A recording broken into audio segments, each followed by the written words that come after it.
नमस्ते, स्वागत छ यहाँहरूलाई मेरो च्यानलमा।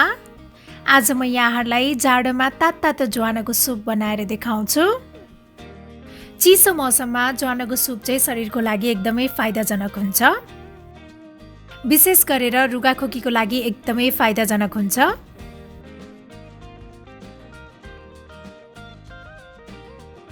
ज्वानोको सुप बनाउनको लागि मैले कराईमा घिउ तताउन राखेँ। रुगाखोकीको लागि तयार पारिने ज्वानोको सुपमा गाईको घिउ राखियो भने अझै फाइदाजनक हुन्छ। गाईको घिउ छैन भने यहाँहरूले रेगुलर घिउ राखेर बनाउन सक्नुहुनेछ। त्यसपछि अब यसमा मेथी फुराउने,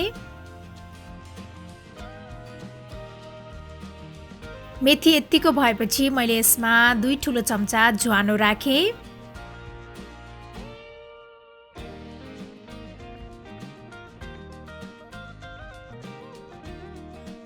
ज्वानोलाई एकैछिन भुटिसकेपछि मैले यसमा 2टा सुकेको खुर्सानी पनि राखेँ। यो सुकेको खुर्सानी चाहिँ स्वादको लागि हो। अब यसमा मसिनो पारेर काटेको प्याज राख्ने। नर्मली ज्वानोको झोल बनाउँदाखेरि प्याज नराखिकन बनाइन्छ, तर मैले यो जाडो विशेष ज्वानोको सुप बनाउन लागेकोले मैले यसमा प्याज पनि राखेँ। यसरी प्याज राखेर ज्वानोको झोल बनाउँदाखेरि ज्वानोको स्वाद त बढ्छ नै, साथै यसमा पाइने एन्टिअक्सिडेन्टले रुगाखोकीलाई छिट्टो निको बनाउन मद्दत गर्छ। प्याजलाई 1 मिनेट जति भुटिसकेपछि मैले यसमा अदुवा लसुन पनि राखेँ।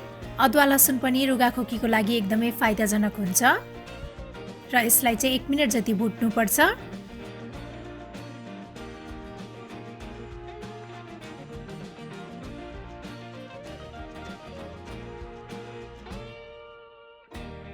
अब यसमा मैले राखेँ 1 टिस्पुन जति बेसार, त्यस्तै नुन स्वाद अनुसार,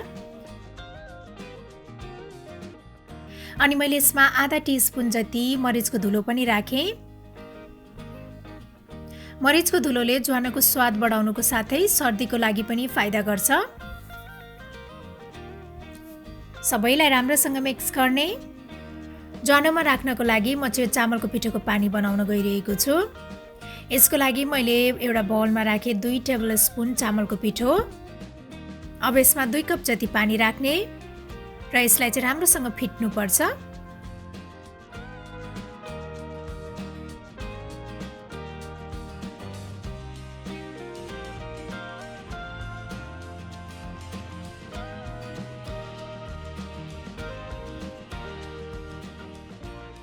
त्यसपछि अब यसमा अघि हामीले बनाएर राखेको चामलको पिठोको पानी राख्ने।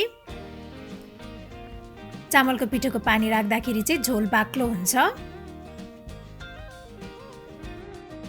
अब यो ज्वानोलाई उम्लिन दिनुपर्छ।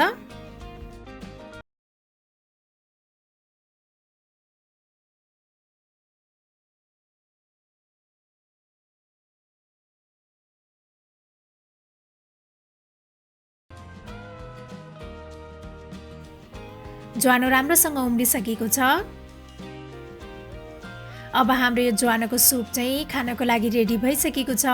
यहाँहरूले यसलाई सुपको रूपमा यत्तिकै पनि खान सक्नुहुनेछ,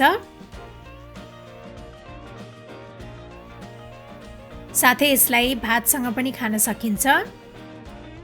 मलाई आशा छ यहाँहरूलाई यो जाडो विशेष ज्वानोको सुप बनाउने रेसिपी पक्कै पनि मन पर्यो होला र मेरो अरू यस्तै रेसिपीहरूको लागि प्लिज मेरो च्यानललाई सब्स्क्राइब गरिदिनु होला, अनि मेरो भिडियोलाई लाइक, शेयर र कमेन्ट गर्न पनि नभुल्नु होला है।